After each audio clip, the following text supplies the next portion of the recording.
Alright guys, so I got some more absolutely wild Israel-Gaza updates here for you guys. We're going to start with this Telegram admission that the IDF was running this channel called 72 Virgins Uncensored. Essentially, that's just like a gore channel where they're posting images and videos of them killing Palestinians in Gaza and celebrating it and laughing at it. I'm also going to show you guys Joe Biden basically freezing up when he was trying to give an update on the potential for some sort of a negotiation for a ceasefire, and shows his age, to say the least. And we're going to get to Benjamin Netanyahu basically shooting down that prospect for a ceasefire and some other humanitarian updates. So let's just go ahead and get into it. Here from Haaretz. Israeli army admits its staff was behind graphic Gaza Telegram channel. So a little bit of details on this. They say, reversing an earlier denial, Israeli military officials have admitted that the Telegram channel 72 Virgins Uncensored was operated by members of a Department of Israel Defense Forces Operations Directorate. So this was originally based on reporting that was done back in December, where Haaretz was alleging that this Telegram channel was run by an IDF, basically like psychological operations affiliated group, and they denied it initially, and then now they're finally admitting it.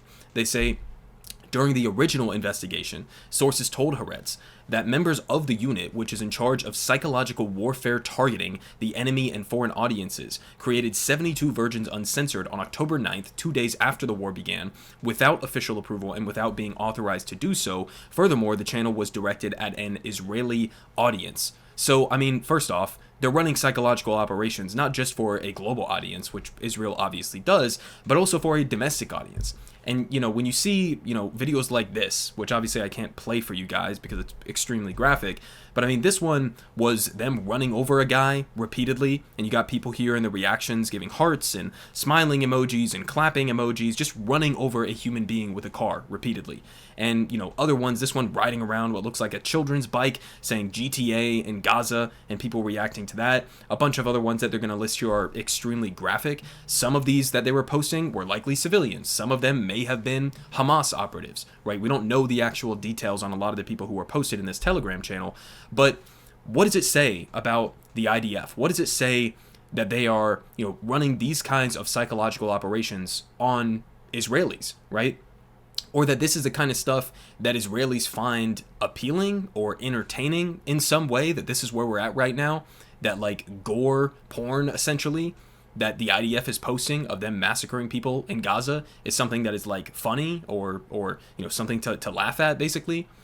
So I mean, a little bit more details and examples here. They say the channel's administrators posted graphic content such as images of dead bodies of Hamas terrorists. Now they're saying Hamas terrorists, I don't know where that's been confirmed, but they're either way captioned "Shatter the Terrorist Fantasy" on a daily basis. On several occasions, they posted exclusive material from investigations or information that was only available to the defense establishment at the time, boasting that it was exclusive from Gaza. So they're also like leaking classified information, kind of showing how undisciplined a lot of these IDF soldiers are. They uploaded thousands of videos and still images of the killing of terrorists and destruction in the Strip, and encouraged the channel's followers to share the content so that everyone can see that we're screwing them. The operators used coarse language in a bid to obscure the IDF's involvement in the channel. An October 11th post read, quote, "Burning their mother. You won't believe the video we got. You can hear their bones crunch. We'll post it right away. Get ready." This is what the IDF thinks is cool to float around to an Israeli audience. Photos of Palestinian men captured by the IDF in the Strip and the bodies of terrorists were captioned, quote, "Exterminating the roaches. Exterminating the Hamas rats. Share this beauty." So again, I don't know if these guys are Hamas. I don't know if they're civilians, right? We know that the vast majority of the people who the IDF has been killing so far have been civilians. Even a majority, almost 2/3, have been women and children. So who knows who's actually in these images, right? Israel has been accusing everybody in the Gaza Strip of being a Hamas member. But using language like this, man, I mean, you would think, especially given the historical oppression and genocide that Jewish people have been subjected to, where language like this, I mean, almost exactly this language, calling people rats, calling them roaches, I mean, you would think that this would be something that maybe like there would be a historic lesson from, but no. They say a video of a soldier allegedly dipping a machine gun bullet in pork fat is captioned, "What a man greases bullets with lard. You won't get to your virgins." Right? Another was captured, "Garbage juice. Another dead terrorist. You have to watch it with sound. You'll die laughing." So, I mean, this is the kind of stuff that the IDF has been doing. Originally denied it, now they admit it. And they're saying, oh, we fired the guy who was, behind running this. But this is nothing new, guys. I mean, how many videos have I shown you on this channel, have you seen floating around on social media of the IDF posting these kinds of snuff videos, essentially? I mean, this is another one. Some of these are like framed as though they're like literal comedy. Like not just that you're posting a graphic video and then you're laughing about it, but like this is like almost a skit in this example here, right? Let's go ahead and watch this one.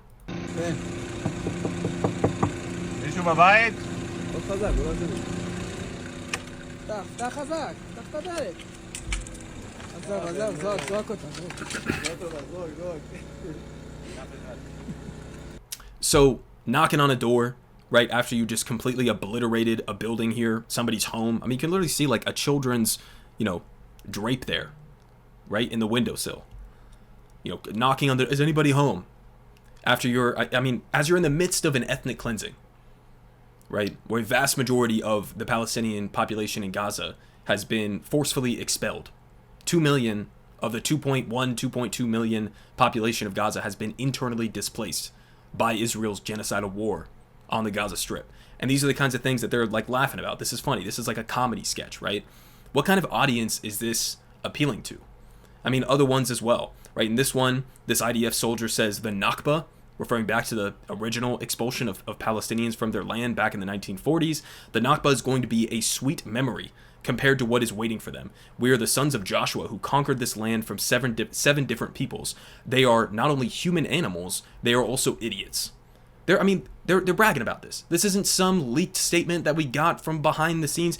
They're posting this on Facebook. An Israeli soldier posting this on Facebook. And I mean, also keep in mind, as we're seeing language like that we're doing it. This is from Israeli politicians as well. We've heard, we're going to do a Nakba 2.0. This is already, in terms of the amount of people who have been displaced, the amount of, deaths, right, in such a short time span. This is already outpacing the original Nakba. It is a Nakba 2.0. And they're openly bragging about that. And I mean, this one as well. You have soldiers who are laughing and smiling as they're doing like a controlled demolition of Palestinian buildings, saying so they'll have nowhere to come back to. I mean, that's the idea, right? We've seen Israeli politicians openly admit the goal is to push them into the Sinai Peninsula. The goal is total ethnic cleansing. The goal is to resettle the Gaza Strip. Two high-ranking members in Benjamin Netanyahu's coalition, Itamar Ben-Gvir, Bezalel Smotrich. I covered it on this channel just a couple of days ago. They went to a massive meeting inside of Israel that was a plan to resettle the Gaza Strip. And people are just in utter denial that this is what they're doing. Oh, it's just a targeted operation against Hamas. Well, what the fuck is this? What do you call it when a vast majority of the buildings have been targeted? What do you call it when they're targeting mosques and schools and hospitals and everything under the sun?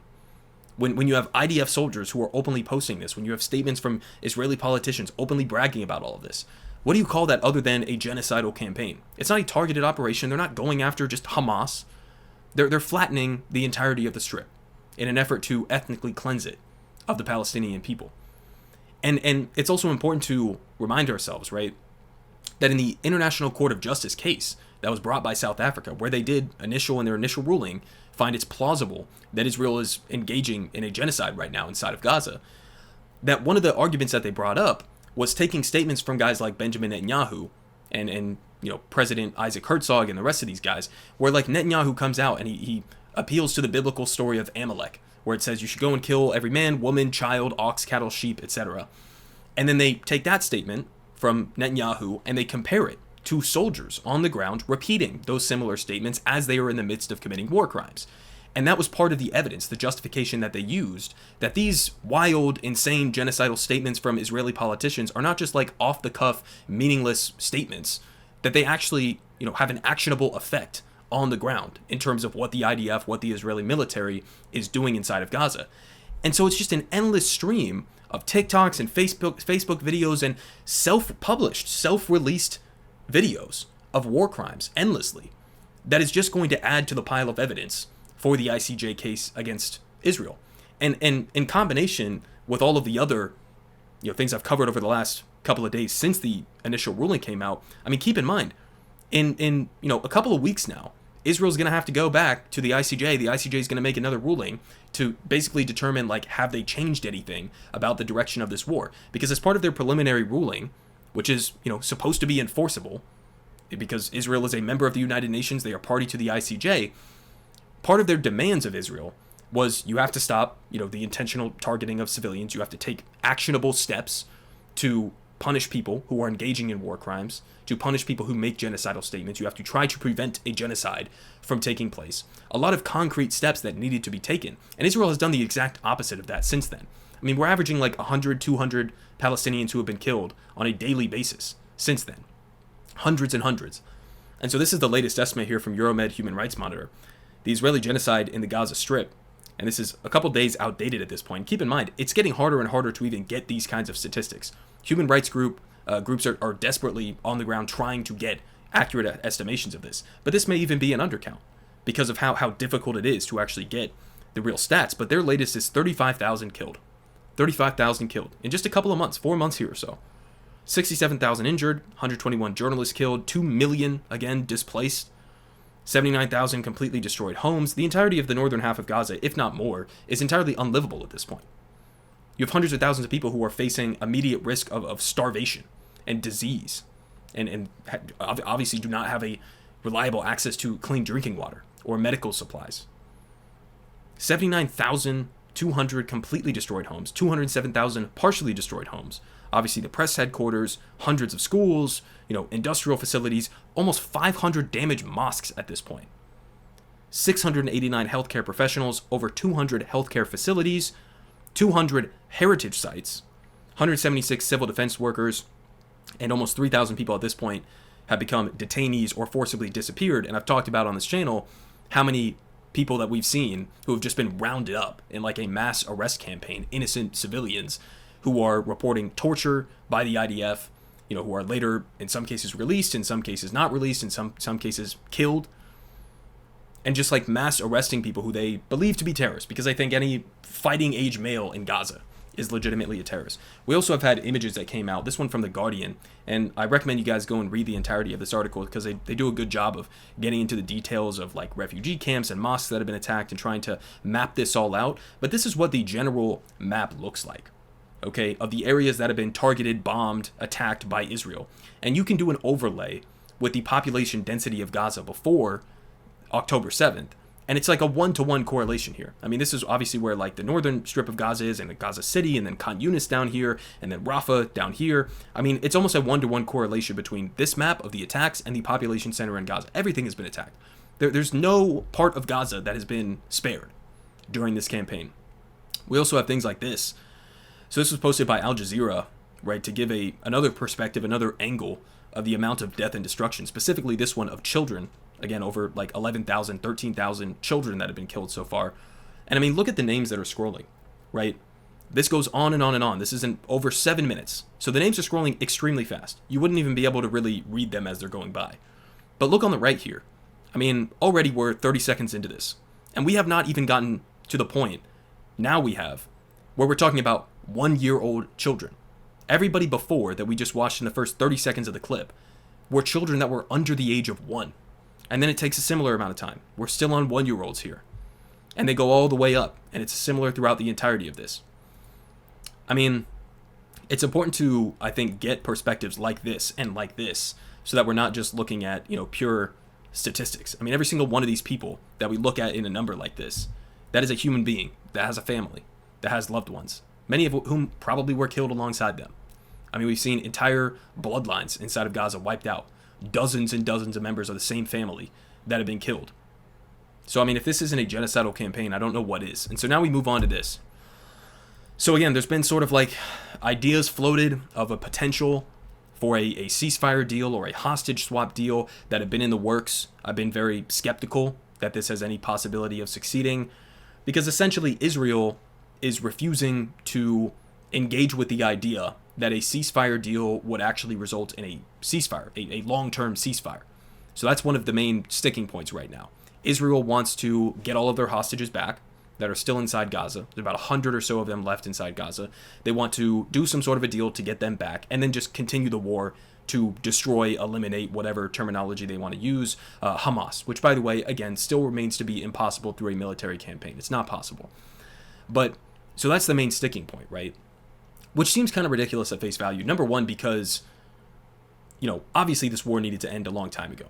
Continuing this military campaign on the trajectory that you have been, it's only going to result in more bloodshed of innocent men, women, and children, of more destruction of civilian infrastructure, right?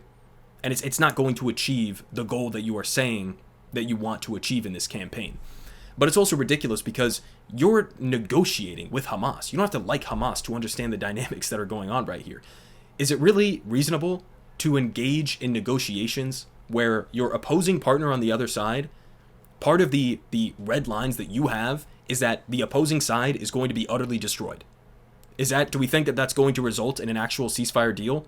When you're saying to the person sitting across the table from you, yeah, well, part of the deal that we're making right now is that you inevitably are going to cease to exist. I mean, obviously that's not going to result in anything. And so we had Joe Biden, obviously, again, getting up there in age. The mental decline has been very obvious for a long time now.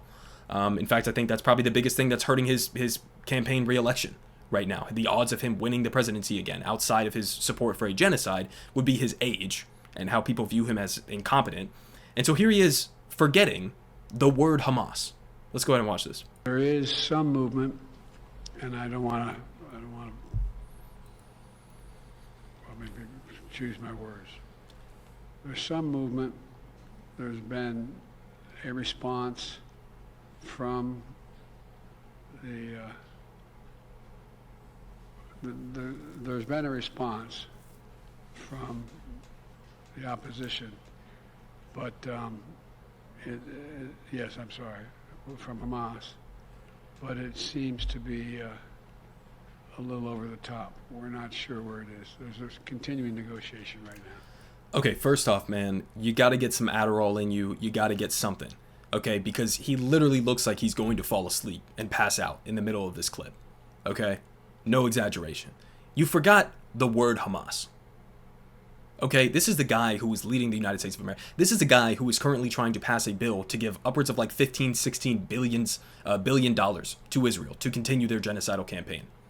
This is who's leading our country. This is the same guy who wants to be in the most difficult job in the entire face of the planet, leading the most powerful country in the world, making important decisions on things like genocide and whether or not we get ourselves into World War III or war with Iran. He wants to be president for the next 5 years. He can't even remember the word Hamas. Somebody in the audience has to shout it out to him. Hamas. Oh, right, Hamas. Jesus Christ, man. What are we doing?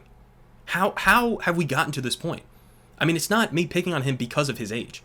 Okay, I know plenty of old people. My grandparents have gone through things like dementia and Alzheimer's. It's horrible, right? I don't know if he specifically has that, but the mental decline is obvious. Compare him to 10 years ago. It's night and day.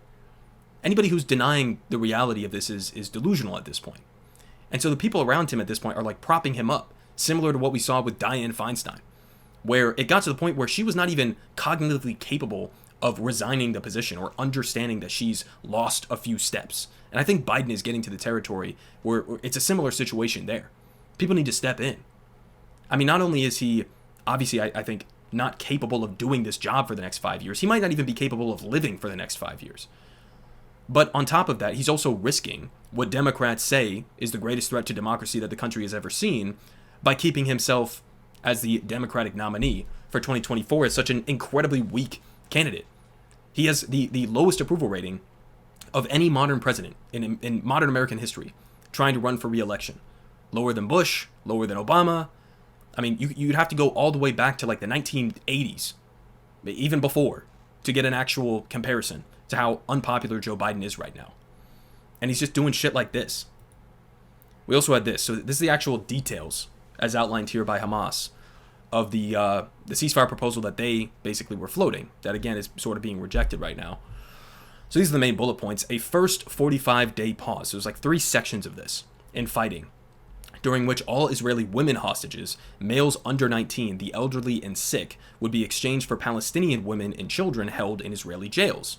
Right? Hostages, in other words, that Israel has taken. Israeli forces would withdraw from populated areas of Gaza, and the reconstruction of hospitals and refugee camps would begin. So already, I mean, off the bat, this seems, to me, entirely reasonable. Again, I'm not a fan of Hamas, but this seems entirely reasonable given the destruction of refugee camps and hospitals that we have seen so far. Kind of seems like you need to have some functioning hospitals to be able to treat the countless thousands of people, many of whom are children who are having to have amputations right now, 10 a day to be specific, without any anesthesia because they don't have operating hospitals or enough medical supplies. So yeah, getting the hospitals and refugee camps, even remotely in working order seems like that would be a reasonable request. And obviously a pause, a ceasefire, whatever you want to call it, for 45 days, and swapping women hostages, males under 19, in exchange for Palestinian women and children. Second phase, which would see the remaining male Israeli hostages exchanged for Palestinian prisoners and Israeli forces leave Gaza completely. And then a third and final phase, during which both sides would exchange remains and bodies. And then during this 135 days or so, Hamas is saying that negotiations would have concluded the end of the war. So, I mean, you tell me what you disagree with about that. Because this so-called war to eliminate Hamas is not going to work. You're not going to eliminate Hamas because Hamas is not a finite amount of soldiers that you have to kill and then you win the day and everybody goes back peacefully.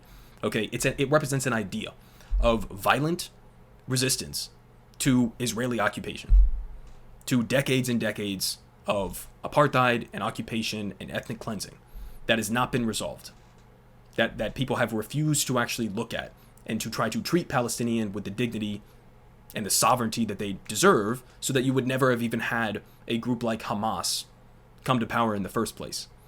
A lot deeper issues at play here. But again, you don't have to like Hamas to understand the dynamics of what's going on, right? The military campaign is not going to result in anything other than a worsening of one of the world's largest and worst humanitarian crises on the face of the planet right now. I mean, we saw the UN estimates, over 500,000 people at risk of famine right now, in the worst category. More people, if you take the total amount of people, according to the United Nations, that are in the worst category of potential starvation right now, a majority of them are inside Gaza right now, in this tiny little strip of just a couple million people. And to Bibi, to the Israelis, and to Biden apparently, I mean, it's just an outlandish idea. Biden literally just said it. It seems a little out there. Whatever the fuck that means. We are on our way to decisive victory, says Israeli Prime Minister Benjamin Netanyahu, saying that Israel will never look back until we complete our task. So he's saying this is going to go on for another couple months, at least. Right? He's saying that this ceasefire deal is not going to happen.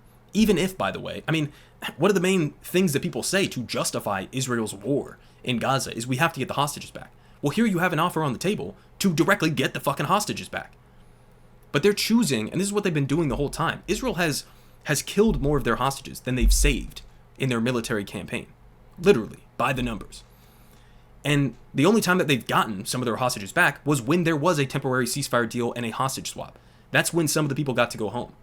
And so they're choosing to prioritize continuing to obliterate the Gaza Strip over getting their own hostages back. You got a deal on the table right now. I mean, the longer this goes on, the more likely it is that these hostages are going to end up dying. But this is the calculation because Benjamin Netanyahu and people in his coalition have to keep this war going. Because when this war ends, so does his political career. And he may even end up facing jail time for all of the corruption and the charges surrounding him. So he knows this war either has to continue in perpetuity or it has to expand to maybe involving Lebanon and Hezbollah or other regional actors, Iran in their dream scenario. He wants this to continue, even if it means sacrificing every single Israeli hostage inside of Gaza, just so he can protect his own ass. And it's disgusting. And we also had here from KJP, Karine Jean-Pierre, we've been very clear on where we stand on the ceasefire. That has not changed. So they're against a permanent ceasefire. They want the war to continue. And then I'll finish off with this. So this is sort of a different political point here for the region. But it looks like, according here to Arnaud Bertrand, that Saudi Arabia just signed the death warrant of the Biden administration's efforts to normalize their relations with Israel, which many say was a key cause behind October 7th.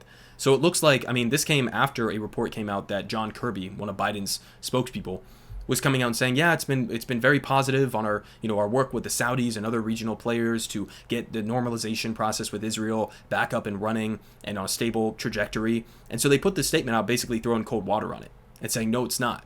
And in fact saying, there's no possibility of any sort of normalization with Israel now unless the war ends, there's a permanent ceasefire, and then there's a Palestinian state based on the 1967 UN recognized borders. And so this is completely destroyed what was like one of the main pillars of Trump's and then Biden's policy for the Middle East. And I do agree that this was likely one of the main causes of the Hamas attack on October 7th. Because, I mean, back in the Trump administration, they just completely ignored the existence of Palestinian people. They pushed forward with, like, the Abraham Accords and all of this normalization, the moving of the U.S. Embassy to Jerusalem, and all of that was to give a middle finger to the Palestinian people. You don't matter, okay? We're going to work with Saudi Arabia. We're going to work with all of these other actors, you know, that are powerful, more wealthy countries that are, in many cases, our allies, and we're going to get them to normalize relations with the Israeli government at your expense, completely ignoring any of the issues surrounding Palestinians. And so, of course, that leads to a bubbling up of a violent outlash, right? You know, you can't just expect people to sit and accept that. And it's not justifying anything that Hamas did on October 7th. It's explaining it, which are two very different things there, right? You have to understand the underlying conditions that give rise to something like October 7th. If you're just going to close your eyes and pretend like it came out of nowhere, these evil Palestinians just attacked them because, you know, they're Jewish or because they're just evil people, and Gaza's just full of evil people, then it's just, I mean, it's ahistorical, and it's also not going to ever solve the issue at hand. You have to get to the underlying root causes of all of this, which again is the Israeli occupation, is the Israeli apartheid, and the ethnic cleansing. But nobody in our government, nobody in certainly the Israeli government, or even it seems like most of the Israeli society wants to even have a real conversation about that. And so now there's huge backlash from other Arab states. And keep in mind, this is not because like Mohammed bin Salman is some like peacenik or that he cares deeply about the Palestinian people. This is, I think, because, you know, a lot of the actual core populations within many of these Arab countries, not the leadership, not the governments, not the dictatorial leaders there, but the populations do sympathize significantly with the Palestinian people. And so I think they're facing a lot of internal pressure that, well, we can't just completely ignore what's happening right now. If a vast majority of our population believes Israel is committing a genocide, and then we go and we try to push forward ignoring Palestinians with a normalization with Israel, well, then that could destabilize our governments, our countries, right? So they don't want that. So it's not out of some like goodness of their heart. Saudi Arabia, I mean, obviously Mohammed bin Salman is a brutal, murderous dictator. But I mean, this is just some of the backlash to Joe Biden's foreign policy. So, you know, I mean, at the end of the day, something eventually has to break. I don't know what's more likely at this point. Well, I kind of do, you know, if I had to guess. What's more likely? That this is going to spiral towards a broader war in the region? That we'll get into a war with Iran or Hezbollah? Or that the war with the Houthis and elements in Syria and Iraq is going to continue and expand and spiral? Or that we're going to get some sort of an immediate ceasefire deal or a peace deal or an end to the war and some sort of an actual solution to, you know, the issue of giving Palestinians a state? You know, I think one of those is much more likely, and unfortunately, we're not on the right side of that right now.